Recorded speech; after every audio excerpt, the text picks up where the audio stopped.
প্রসঙ্গ যখন ব্যস্ত রাস্তায় যানজট এড়ানোর জন্য হয় তখন প্রতিটা ব্যস্ত সড়কে ব্রিজে কিংবা কালভার্টে অটোরিকশা, রিক্সা, সিএনজি এগুলোর জন্য আলাদা একটা লেন করে দেওয়া অত্যন্ত জরুরি। সেই সুবাদেই বড় বড় যানবাহনের যাতে চলাচলে অসুবিধা না হয়, রাস্তায় যানজট নিরসন কমে, সেজন্য আমাদের সিলেটে সুরমা ব্রিজে আলাদা সিএনজি, অটোরিকশা কিংবা রিক্সার জন্য লেন করে দেওয়া থাকলেও মানছে না এরকম রুলস কেউ। আপনারা আমার ক্যামেরাতে দেখতেই পাচ্ছেন রিক্সাগুলা মেন রাস্তা দিয়ে চলাচল করতেছে। অপোজিট সাইড থেকে যখন বড় বড় গাড়িগুলা চলাচলের জন্য আসবে তখন ব্যাহত হবে সাধারণ চলাচল। তাদের জন্য আলাদা লেন করে দেওয়ার পরেও তারা কেন সেটা ব্যবহার করছে না সেটা আসলে আমাদের অজানা। হয়তোবা এটা কয়েকজন মানলেও দেখা যাচ্ছে ম্যাক্সিমাম টাইমে ম্যাক্সিমাম লোকজনই এটা মানতেছে না। আমি একটা জিনিস বুঝি না, তারা তাদের লেনে কেন চলাচল করতে রাজি না। সেই লেনটা তো ভাঙাচোরাও না, সেই লেনে চললে আপনার গতিপথ, গন্তব্যপথ কোনোটাই চেঞ্জ হবে না, বরঞ্চ আপনার নিরাপত্তা বাড়বে।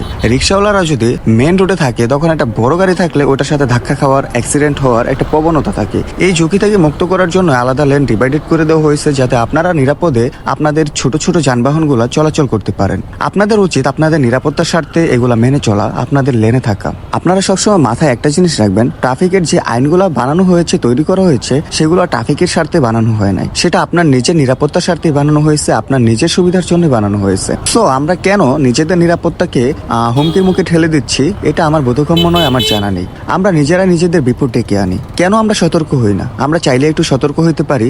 এখন এখানে আমার কথাগুলো যদি আপনার লজিক ছাড়া মনে হয়, আপনি ট্রাফিকের যতগুলো আইন রয়েছে সবগুলো একবার রিভার্স করেন, একবার জানেন, একবার বুঝেন, দেখেন ওই আইনগুলো আপনার নিরাপত্তার স্বার্থে আপনার সাথে যাচ্ছে কিনা।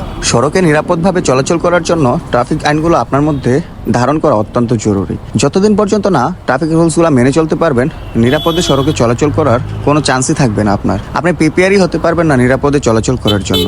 আর নিরাপদ সড়কে চলাচল করার জন্য ট্রাফিকের রুলসগুলো আপনাকে অবশ্যই বাস্তবায়ন করতে হবে, মানতে হবে, বুঝতে হবে। সো এভরিওয়ান, আজকের ভিডিওতে আমি আপনার কাছে একটাই অনুরোধ করব, আপনি ছোট গাড়ি চালান কিংবা বড় গাড়ি, বাইক হোক কিংবা ট্রাক হোক, বাস হোক কিংবা প্রাইভেট কার হোক, অথবা সিএনজি হোক কিংবা অটো হোক, আপনি অবশ্যই যখন রোডে চলাচল করবেন ট্রাফিক রুলসগুলো মেনে চলার জন্য একটু প্রিপেয়ার থাকবেন, মেনে চলার চেষ্টা করবেন, তবে আপনি নিরাপদ সড়ক করতে পারবেন।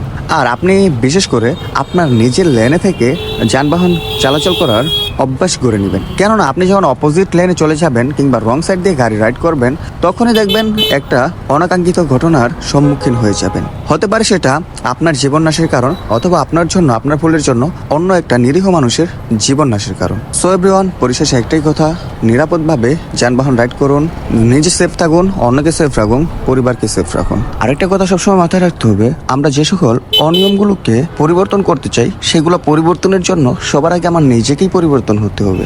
যখন আমি নিজে থেকে নিজেকে পরিবর্তন করব, তখন দেখবেন আমাদের মধ্যে সেই প্রবণতা অনেকটাই বৃদ্ধি পেয়ে যাবে। সবাই তখন নিজেকে পরিবর্তন নিয়ে ব্যস্ত থাকবে, অটোমেটিকলি এই সকল অনিয়মগুলো দূর হয়ে যাবে। যাই হোক গাইস, আজকের ভিডিওটা এখানে শেষ করতেছি। দেখা হবে পরবর্তী নতুন কোনো ভিডিওতে। ততক্ষণ ভালো থাকবেন, সুস্থ থাকবেন। See you next, bye by.